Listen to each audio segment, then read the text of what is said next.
Bonjour et bienvenue dans votre émission hebdomadaire du TVC Nouvelles du 12 novembre 2020. Mon nom est Stéphanie Simard. Il me fait plaisir d'être votre animatrice pour cette émission d'actualité entièrement locale dédiée à notre merveilleuse région de Clarence-Rockland. En manchette cette semaine, un suivi sur la COVID-19 en Ontario et dans la région de Prescott-Russell, vaccin potentiel, budget prévisionnel 2021, le député Francis Drouin s'attaque à la crise locale de l'Internet, le conseil d'administration de l'Upper Canada District School reçoit des plaintes des enseignants, point fort du jour du souvenir, restrictions supplémentaires sur les magasins de cannabis par le conseil municipal.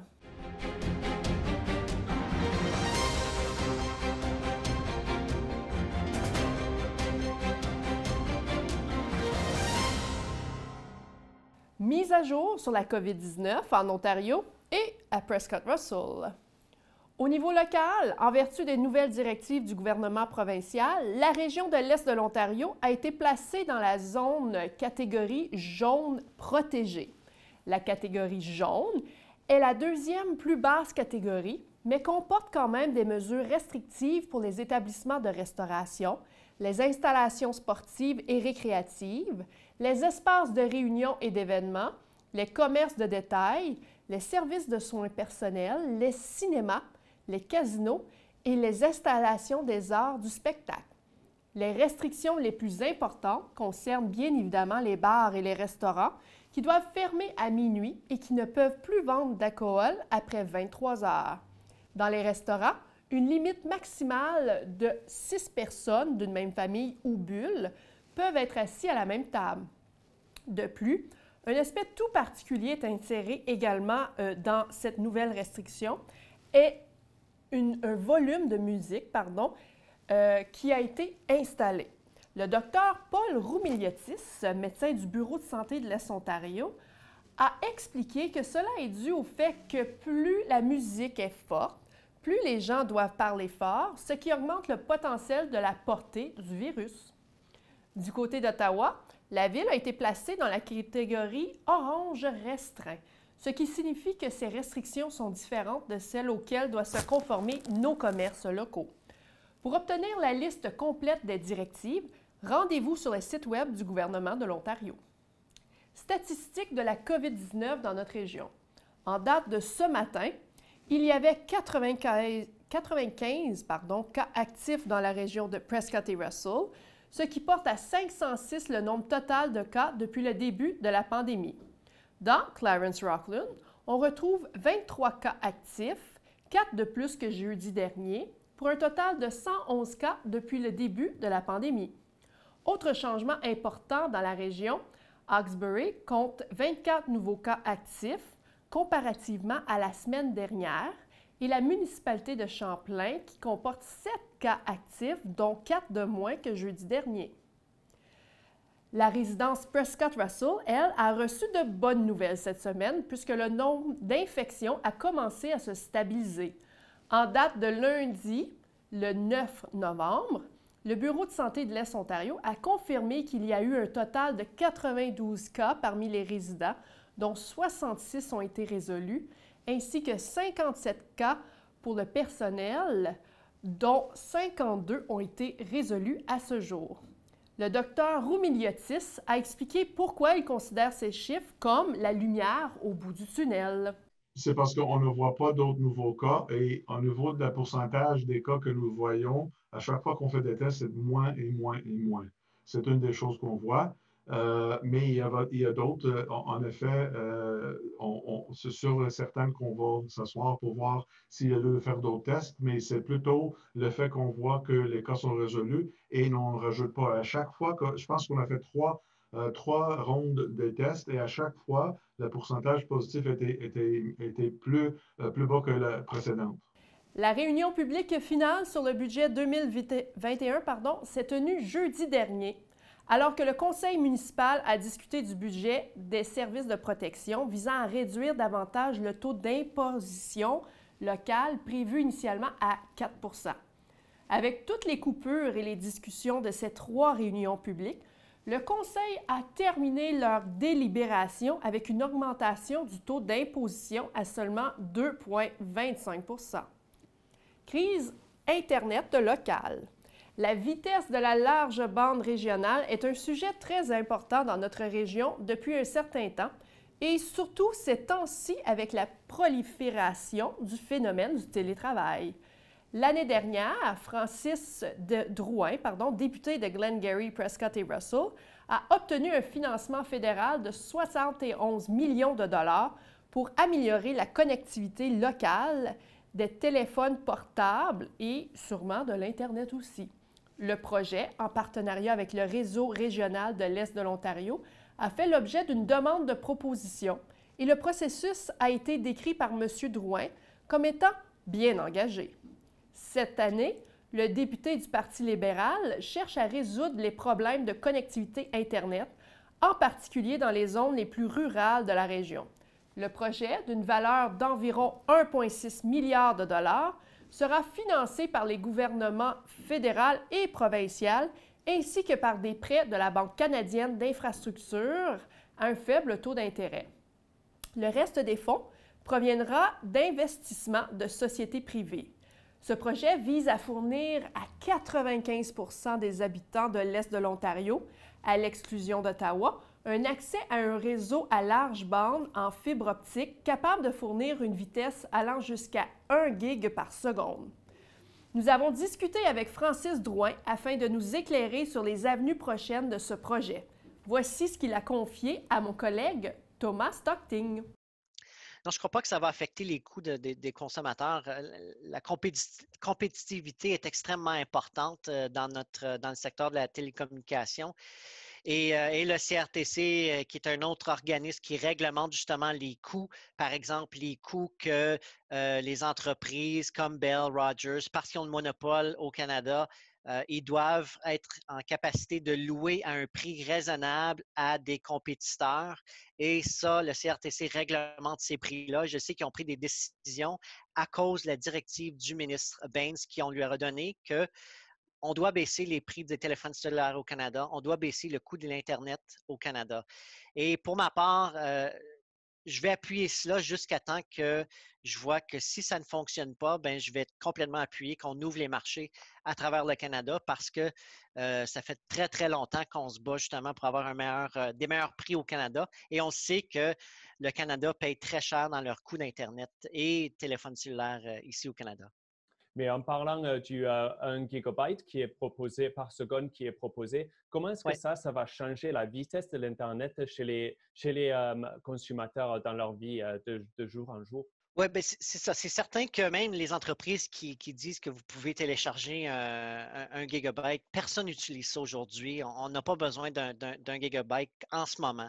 Par contre, lorsqu'on regarde les technologies qui s'en viennent, j'ai mentionné le 4K, le 8K et tout le téléchargement et l'espace de téléchargement que ça requiert, mais on le sait que le 1 gig va être utilisé à un moment donné. Et la meilleure façon de permettre cette expansion-là, c'est de mettre la fibre optique dans la terre. Et il y a encore des technologies qui existent, des technologies sans fil qu'on peut utiliser, mais la meilleure encore, ça reste la fibre optique dans la terre. Donc, c'est pour ça que j'appuie le projet Yorn, c'est parce qu'on se prépare pour le futur et on ne veut pas revenir toujours au gouvernement pour faire d'autres réinvestissements à chaque année ou à chaque 5 ans.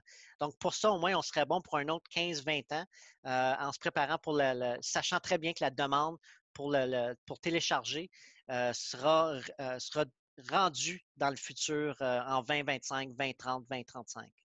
Alors que nous approchons de la fin de l'année 2020, les professions de l'éducation profitent de l'occasion pour réfléchir au plan de réouverture tel qu'établi par l'Upper Canada District School Board, par exemple.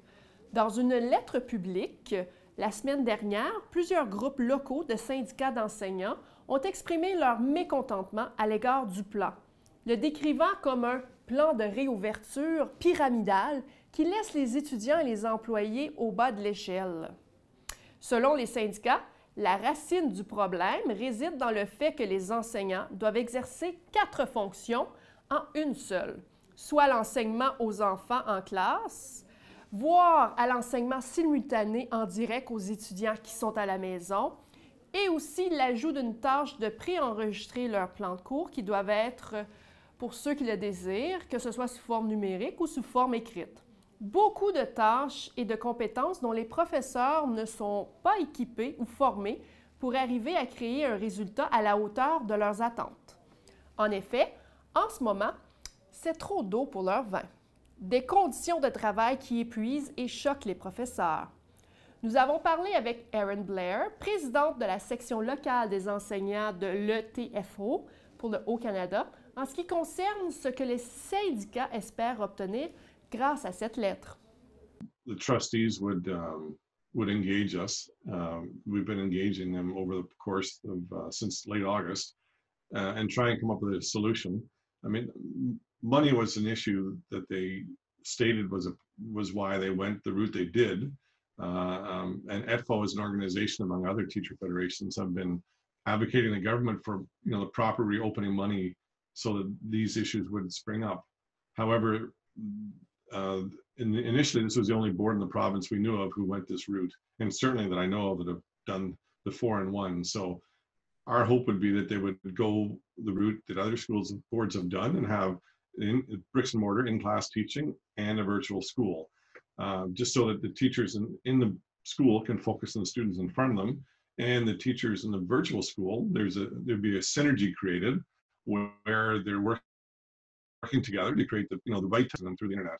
And again, there are two different styles, two different modes of instruction. And as I previously mentioned, a couple of academics have weighed in on this, saying that what they're trying to do here is not good pedagogy. So how is this? How are these issues affecting the children and the teachers? I won't speak to the students so much, not being in the classroom, but I can certainly speak to the teachers. And we have an open survey with our teachers to try and keep track of how they are doing. And I can tell you that this stress and concern is more than I've ever seen before in my 12 years as a released officer with the Teachers Federation. We have a number of teachers who are out on stress leave, and it's largely because, I mean, pandemics are stressful situations, obviously, but the problem that I'm seeing are teachers are trying to do the impossible. They're trying to make work what they've been given, which can't happen, but they're trying anyway. And so we're finding teachers are finding it overwhelming and too much, and the number of people off on stress leave has increased quite a bit from years past. It's by way of example, when we first launched the survey, we have roughly 1,150 members. Within 7 hours of the survey being released, we had 200 teachers who responded to the survey to explain how they were feeling. And it was incredible, the emotions that were pouring out in those surveys, how stressed and utterly defeated some of them were feeling. Suite à cette lettre, TVC22 a communiqué avec le président de l'Upper Canada District School Board, M. John McAllister, qui nous informe que la décision avait été prise à la suite d'une enquête réalisée à la fin du mois d'août auprès des parents, qui indique que la majorité des parents souhaitent le retour de leurs enfants à l'école. Nous avons posé la question à M. McAllister à propos des inquiétudes des enseignants qui craignent que ce qui leur est demandé soit impossible à réaliser. En voici l'extrait de sa réponse. There's no doubt that it is a difficult task. It is not an impossible task, because many of our teachers are performing extremely well and heroically, frankly, and have made the adjustment. I don't pretend to say that it's easy. It is not. Is our system perfect? No, it is not. But neither are we living in a very perfect world at the present time. The main focus for us was to keep a cohort of kids in a class in contact with their loving teacher and their school, and that is what our system does. And in any given class, we might have, say, a class of 20. There might be 17 or more kids in class. The rest are doing synchronous learning, and that's not a pre-recorded lesson, incidentally. That's synchronous. It's going on at the same time. And then there are kids who are doing independent learning, either digitally or non-digitally. And the digital and non-digital components are prepared by our virtual school for these students. So that is our effort to deal with students learning and their continuity of learning. But with such a high level with high number of teachers having signed and unions have expressed dissatisfaction over this reopening plan, what are the board's next steps at this moment in time? What are you looking at doing next? I think our next steps are to continue to consolidate the existing plan, because our teachers, from my understanding, are growing more comfortable with it. Again, it is not easy. And so there's a period of time here where we need to adjust and to improve. Will we return to the status quo? I don't know. If you talk to any business or organization, I think the feeling is that we may never get back to exactly the way we were because of the pandemic conditions. And frankly, Thomas, a lot of our kids are liking what we're doing. So that's something you could see yourselves retaining, this style of education based on the feedback you've been receiving? Well, I wouldn't go so far as to say that we would retain exactly what we're doing, but I think there are elements of it and components that might work best for students. Le 11 décembre à 11 heures de chaque année, les gens se réunissent pour se souvenir des membres des forces armées qui ont donné leur vie pour nous donner la liberté d'aujourd'hui. Observé pour la première fois en 1919 dans tout le Commonwealth britannique, cette journée a été à l'origine connue sous le nom de Journée de l'armistice, commémorant l'accord qui mit fin à la Première Guerre mondiale le lundi 11 novembre 1918 à 11 heures. Cette année, la journée du souvenir à Clarence Rockland a été légèrement différente de celle du passé. En effet, en raison de la pandémie, les gens n'ont pas pu se rassembler, bien que cela n'ait rien enlevé au message toujours puissant de la journée « N'oublions pas ». Voici un petit extrait. Welcome, ladies and gentlemen, to this year's Remembrance Day ceremony. Bienvenue à tout le monde pour être ici pour notre cérémonie de souvenir pour cette année.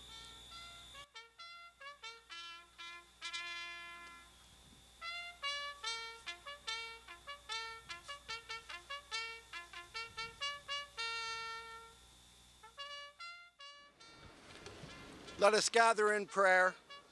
Let us pray. O God, we remember before you those who laid down their lives for freedom and truth. We commend their souls into your gracious keeping and pray that we may be worthy of their sacrifice. Help us to be faithful and true to those ideals for which they fought and died. May we continue to perpetuate the memory of our departed comrades by our service to country, community, and comrades. By our service and remembering our solemn obligation, may we ever pray, Lord God of hosts, be with us yet, lest we forget, lest we forget. Amen. Almighty God, as we stand before you today, we ask that you bless these wreaths to the memories of those who died fighting, those who served in battle for our freedom, those families who remembered their loved ones, and those community organizations that choose to honor as well. May these wreaths be remembered not just this day, but in our hearts for the years to come. We also dedicate on this day the cenotaph to 5 names not honored before from the First World War. They are now placed on the side of the monument this year as the Legion honors Private Douglas Archibald Beaton, Corporal John Robert Duncan, Lance Sergeant Hervé Joseph Chenier, Private James Wilfred Campbell, Private Victor Clement, the names from World War I that have now been discovered and etched in stone in memory on our cenotaph.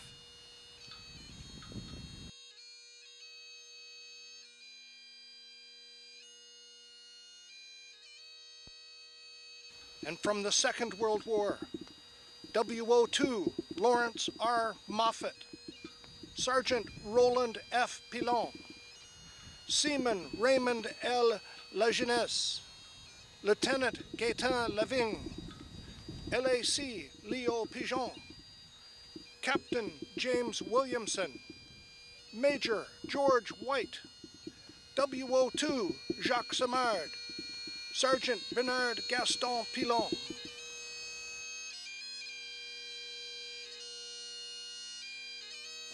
Chers membres des Forces armées canadiennes, dear veterans, premiers répondants, members of the Legion, Monsieur le maire et membres du Conseil et membres de la communauté, cette année, nous marquons le 65e anniversaire de la fin de la Deuxième Guerre mondiale. Et je ne peux pas m'empêcher de penser que aujourd'hui, nous sommes ici, on a chaud pour le 11 novembre pour une fois, mais nos hommes et nos femmes qui se sont battus pendant ces guerres-là n'avaient pas le choix, beau temps, mauvais temps, ils devaient se battre pour que nous profitons de notre liberté. And this year, the enemy may be different, but our members and our men and women in uniform stepped up to the plate, and we know in the past year they've been in our long-term care center. And as a member of Parliament, I cannot say thank you enough to all of them who continue to serve today so that we can benefit from our liberty and our freedom. Merci beaucoup.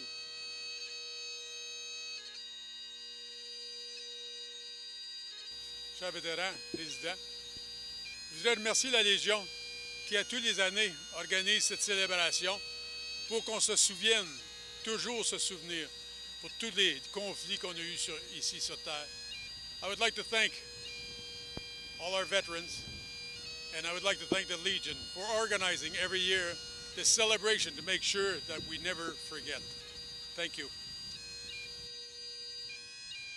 They shall not grow old, as we that are left grow old. Age shall not weary them, nor the years condemn. At the going down of the sun and in the morning, we will remember them. We will remember them. Ils ne vieilliront pas comme nous, qui leur avons survécu. Ils ne connaîtront jamais l'outrage, ni le poids des années. Quand viendra l'heure du crépuscule et celle de l'aurore, nous nous souviendrons d'eux, nous nous souviendrons d'eux. Une nouvelle microbrasserie à Rockland. Même si la pandémie a été dure sur plusieurs entreprises et que certains commerçants doivent fermer leurs portes, d'autres font le saut. C'est le cas d'Éric et Olivier qui réalisent leur rêve d'ouvrir une brasserie. Mon collègue Thomas, amateur de bière d'ailleurs, a eu le privilège de jeter un coup d'œil derrière le rideau avant la date d'ouverture de ce nouveau commerce prévu pour ce vendredi, le 13 novembre. Bienvenue, donc on est ici à la microbrasserie Brauer Kaufmann à Rockland qui ouvre ses portes très bientôt. On est avec les founders, on a Eric et Olivier. Merci beaucoup d'être avec nous aujourd'hui. J'ai quelques questions pour vous. D'abord, Olivier, quand est-ce que la microbrasserie Brauer Kaufmann a été créée? Parce que le brand existe déjà, non? Oui, en effet. Donc, la microbrasserie Brauer Kaufmann remonte à 3 ans passés, a été créée initialement dans la région du Pontiac, Campbell's Bay au Québec. Puis ici, la branche de Rockland là, qui a été créée en février 2020, donc tout récemment. Ah, d'accord, d'accord. Et derrière les portes, l'inspiration pour la brasserie, pourquoi avez-vous décidé de créer une brasserie et commencer à créer de la bière? Moi-même, j'ai fait mon suivi d'éducation à le Collège Niagara. dans le cours de Brewmaster et Brewery Operations il y a environ 5-6 ans. L'inspiration pour moi, c'était avec Olivier, c'est un ami de plusieurs années maintenant. Puis on voulait faire une entreprise locale, puis j'avais un intérêt dans la bière, puis ça a parti de là. Ici à Rockland, pour nous autres, c'était un choix parce que Olivier est d'origine d'Oxbury, dans la région. Mm-hmm. Et pour toi, tu disais que tu as étudié la brasserie au collège à l'université. Donc, tu as toujours aimé la bière? C'est quelque chose que tu as toujours pensé que tu allais faire du travail? De petit enfant, j'ai été élevé sur une terre agricole. Le produit grain to glass, pour moi, ça a toujours été quelque chose d'important. La bière, ça rentre exactement dans mes intérêts dans la vie. Mettons, le côté chimique, il est là. Côté agriculture, il est là. Social avec le monde, tout va bien. Parfait. Et tu en as touché là vite fait dans ta réponse, mais je voulais demander à Olivier, et pourquoi avez-vous décidé d'ouvrir cette microbrasserie ici à Rockland? Pourquoi pas peut-être au ouest de l'Ontario ou quelque chose comme ça? Bien, comme Eric a déjà touché, moi je viens de la région de Prescott Russell. Eric, qui est aussi familier avec la région, là, qui a appris à découvrir notre super région dans les dernières années.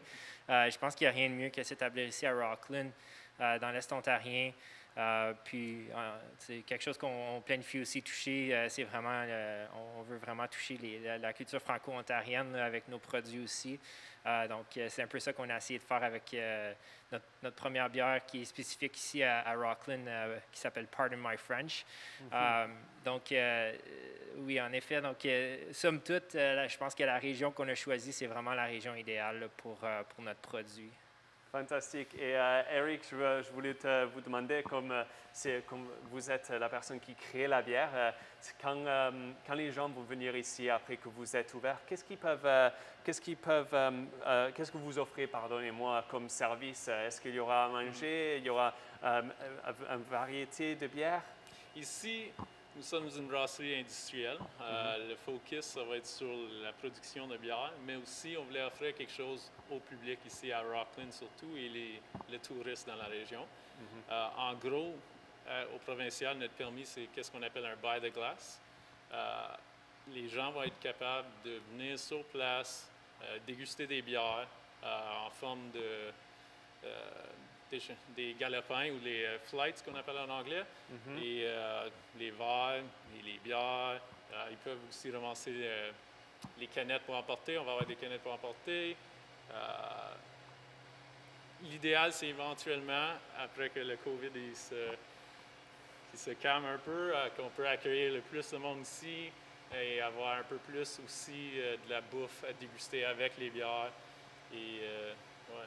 Et finalement, en parlant de la bière, je vais demander à tous les deux, mais on commence avec toi, Eric. Quelle est ta bière préférée? Je sais que tu fais toutes les bières de toute façon, donc c'est peut-être difficile de choisir. C'est comme choisir un enfant préféré pour moi, mais en gros, je vais peut-être juste lancer le défi un peu à Olivier aussi, mais pour la bière de tous les jours de tout le monde ici, on veut vraiment avoir des bières qui sont approchables pour tout le public.